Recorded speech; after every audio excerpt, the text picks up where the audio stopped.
Let's bring in Jordan Horrobin of NorthStar Bets. Very interesting game yesterday between the Angels and the Toronto Blue Jays. 12-11, went to extras. We saw some questionable pitching, some fantastic hitting.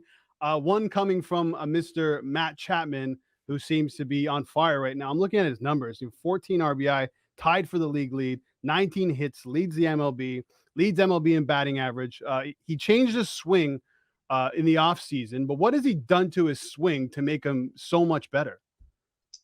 I don't know if it's the swing or if his barrel is twice the size of everybody else's, but it's honestly been incredible to see so far with Chapman. And I mean, I don't think any of us could have predicted a start like this for him. But hey, it's a contract year for him, so I'm sure he's happy. I'm sure his agent is happy with how things are going so far. But it's been really fun to watch, and I think the big thing for Chapman is that his ability to really match the ball right now is helping the top of the lineup kind of take some of that pressure off, and it forces pitchers to maybe throw to some guys that they wouldn't otherwise want to work with. But Chapman's now a guy, at least right now, early April here, that you're going to want to avoid. Yeah, he drove in 5 runs, including a grand slam. Do you think what he's doing right now is sustainable for a majority of the season?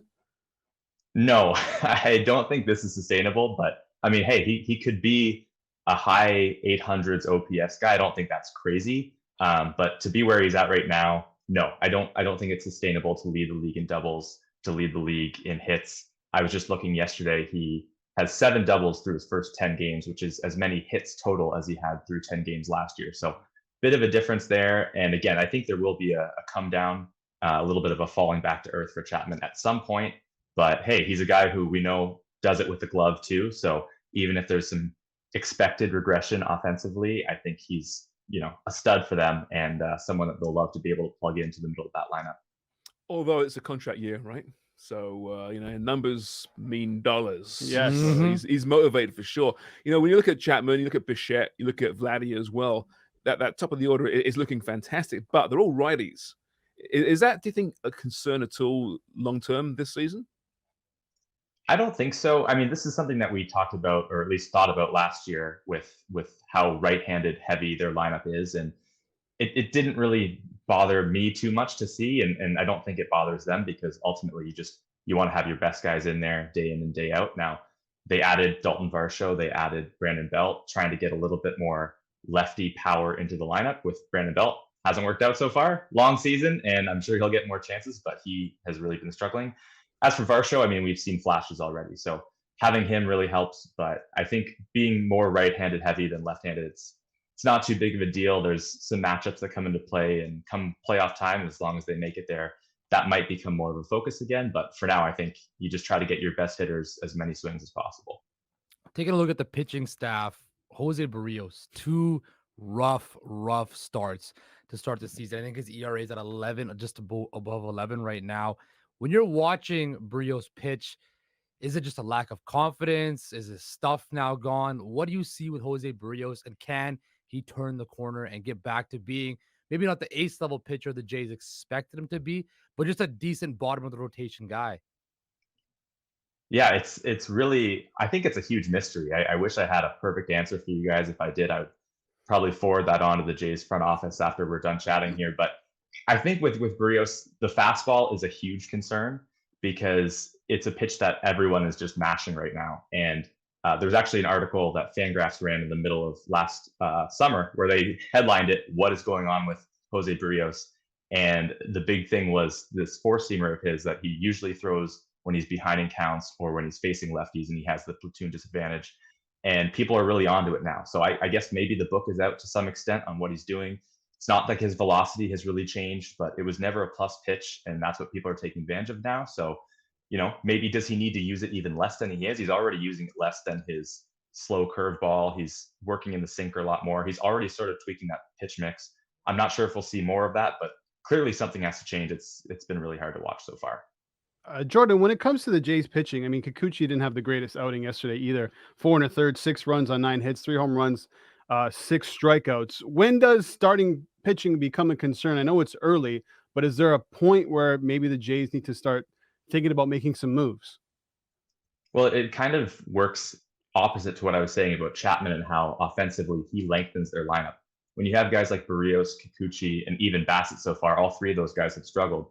With that going on, 3 of your 5 starting pitchers, it really puts a lot of pressure on Manoah and Gosman to be the workhorses that they're expected to be. And Gosman's been incredible. Manoah had the shaky start and then bounced back from it. So I think those 2 guys, you don't have to worry about them just yet. But yeah, when 60% of your staff is struggling the way it is right now, it's not so great. I do want to remind everybody that we're just 2 turns through the rotation. So a lot of season to go. It's never too early to react or potentially overreact. But at the same time, a lot of baseball to come. Let's see how these guys do with the Tigers coming up here.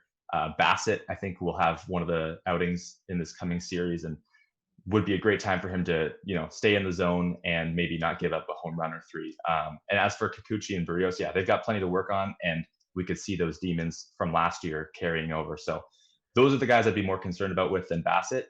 But it's a little early to talk about moves in terms of additions, but never too early, I guess, to look at the farm and see, which young starters are tearing it up in Buffalo and New Hampshire. Yeah, Tiedemann was looking pretty good early on. And you're right, Detroit may be the worst team in baseball, but then, of course, it's Tampa on the weekend, right? I think facing actually the bottom half of the rotation as well. When you look at that, you look at the bullpen in particular at the moment. It's not been a terrible start to the season by any stretch, but is that one area that by the end of this regular season you'll see this team add to? Yeah, I think so. I mean, bullpens are commonly where teams that are competing add to near the deadline, because relievers year to year can be so tricky to predict how they're going to do, and there's a lot of volatility year over year for relievers. So, you take the first 2 or 3 months of a season and you try to figure out what you have and who's hot and who's not, and then you tinker with it from there. So I think no matter what, no matter who's rising or falling within the Jays bullpen, and again, we'll have more time to see how that goes, I absolutely expect they would probably want to add something, because right now that's not viewed as a plus position group for Toronto.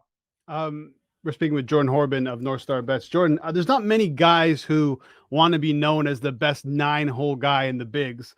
Maybe outside of Kevin Kiermaier, who's slowly becoming my favorite Blue Jay next to Jimmy Garcia. I like random Blue Jays for whatever reason that is. But he drove in 5 runs, went 3 for 5.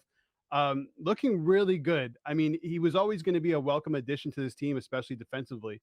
But how surprised are you by what he's bringing on offensively? I don't think we're going to see a ton of 5 RBI days from Kiermaier, but that was excellent for him and very exciting. And I think he's a guy who's extremely likable. I haven't had a ton of opportunities in my life to speak to him in person, but the few opportunities I have in some clubhouse situations, he's an incredibly positive person.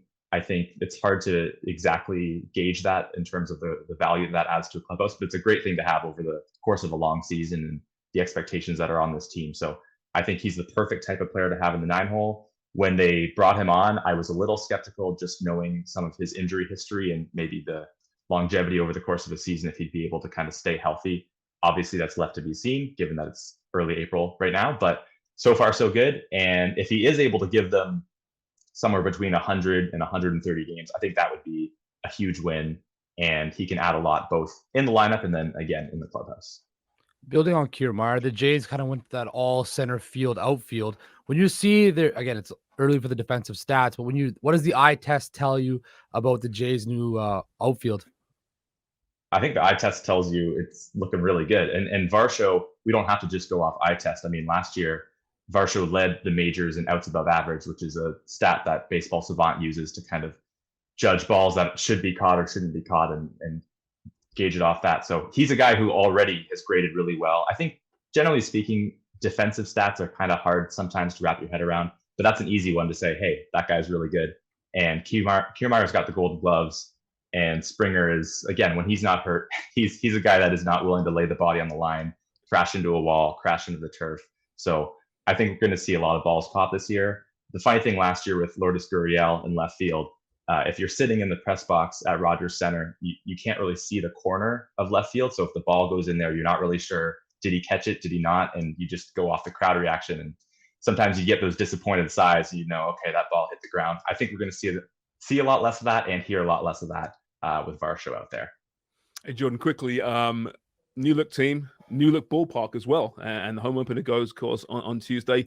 What new element of the Rogers Center are you most looking forward to seeing? I mean, I think from a fan standpoint, you got to be excited about all the various places you can drink a beverage now versus before. That's not a bad thing. I think in terms of on the field, the outfield dimensions are interesting because, you know, we went from the full uniform 10-foot walls all around the outfield to now they've got some different heights. Every wall is a little bit higher than center field. Center field's down to 8 feet. Everything else is above 10 now. And it's been interesting because in January, President Mark Shapiro claimed that they expected it to be sort of a neutral outcome and that there not to be too much difference in offense. And yet on the team site right now, they have a little video graphic up where they explain that there's about 20 balls more from last year that would have gone out in the new dimension. So I'm not really sure what they're throwing at us there. Maybe we'll see more home runs. Maybe the runs per game will be about the same, but we won't really know until first pitch. Yeah, I can't wait. I love how the bullpens are closer too, especially the opposing. Yeah, Well, that's fantastic. You can Have a couple toss of drinks, the throw beers at the pitchers. Yeah, why not? That's what Charms will be doing. Although the price of the beers, maybe not. No, exactly. You got maybe just the end of it. The Jays, Analysis. 10 game road trip done. Now on to the home opener tomorrow. Jordan Horrobin of NorthStar Bets. Thank you so much. Thanks a lot, guys.